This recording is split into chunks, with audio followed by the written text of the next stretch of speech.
Hello everyone, welcome to Abnormal Investigations. Hope y'all are having a good day. We've done a short live today on our Wide Open Adventures channel if you're interested in that, or the AI channel. It's got a lot of good drops that's been coming out, some pretty crazy stuff.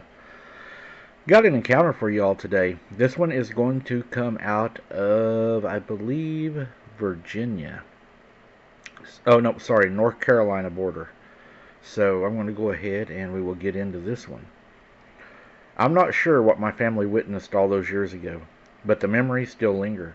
These events took place in the 1970s in the backwoods of Virginia, where my grandparents' home was located. The house was surrounded by thick forest and hilly terrain, with a dirt path leading to a gravel-covered side road, and eventually a small town just across the North Carolina border. The forest was home to various wildlife, including deer, rabbits, coyotes, and a massive black bear named Captain. Captain was a familiar sight, with a white patch on his chest and a hole in his left ear. He was estimated to be around 500 to 600 pounds and 6 feet tall. One summer, my grandmother noticed a decline in the local wildlife. The usual visitors, such as rabbits and deer, were nowhere to be seen. A coyote that had been heard yapping every night had vanished. Neighbors reported that their dogs and chicken coops had been attacked, and they suspected a mountain lion. However, my grandmother soon caught a glimpse of the large brown canine creature standing on its hind legs, peering over the shrubs. It was enormous, with its head clearing the top of the shrubs by a significant margin. My grandmother was shocked and quickly backed away, not turning her back on the creature.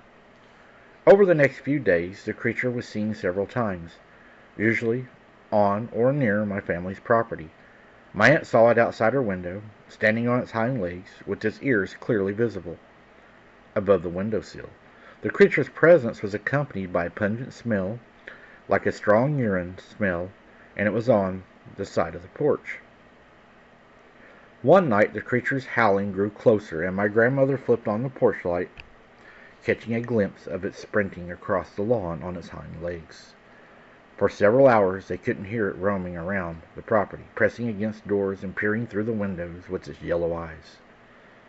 The creature's behavior became increasingly aggressive, and my aunt and grandmother tried to arm themselves with rifles and shotguns. They heard the creature panting through the wall, followed by heavy footsteps and a loud thud. The next morning they found evidence of a ferocious altercation. The ground was ripped up, and the wall had a dent in it, and there were bloodstains on the grass and dirt. My grandmother found a trail of vague dog prints leading out of the property, and it was seen that the creature had been chased away. When my grandfather returned home, he, my aunt, and some neighbors surveyed the area, but they couldn't find any sign of the creature. However, they did find a track leading out of the property and into the mountains.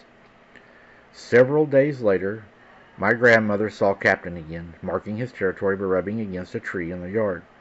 He had several cuts and bite marks, but he seemed to be recovering. My grandfather speculated that Captain had encountered the wolf-like creature and chased it away, defending his property, his territory, which was actually our house and yard. As a thank you, my grandmother trimmed the apple trees to bring down the fruit, allowing Captain to enjoy himself without feeding him directly. She wanted to ensure he was well fed before winter arrived, in case he needed to defend his territory again. Years later, my grandmother told me the story of their encounter with the mysterious creature. I listened with wide eyes, fascinated by the tale of the wolf-like creature that had terrorized their home. My grandmother's story sparked my imagination, and I couldn't help but wonder what had become of the creature. I asked my grandmother if she had ever seen the creature again, or if anyone else in the area had reported similar sightings. She thought for a moment before responding. There were a few reports of strange sightings in the years that followed, she said. Some folks claimed to have seen large, wolf-like creature roaming in the woods, while others spoke of hearing strange howls and screams in the dead of night. However, my grandmother emphasized that the sightings were rare and often shrouded in mystery. It was as if the creature had vanished into thin air, leaving behind only whispers of rumors of its existence.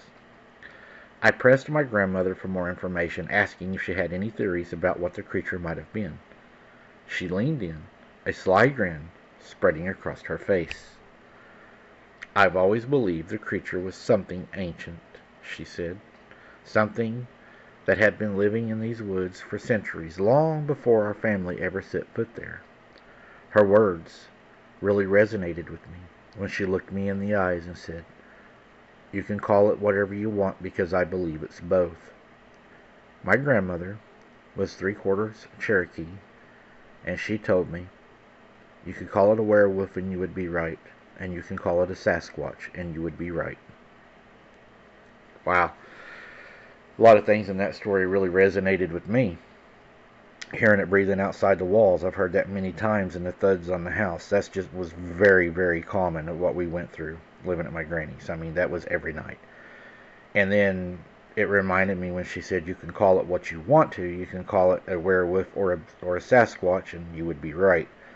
That goes back to what the natives told me, that these things are all the same, and it seems that, the Cherokees anyway seem to share that familiarity. But I would like to, if there's anyone out there that has native knowledge and would like to come on the show and talk about these, I would love to have you. Contact me at my email. It's in the description of this video.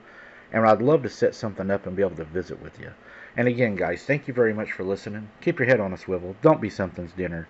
Thank you all so very much for your support. And if you don't mind, please smash that like button on your way out. Really aggravates those trolls.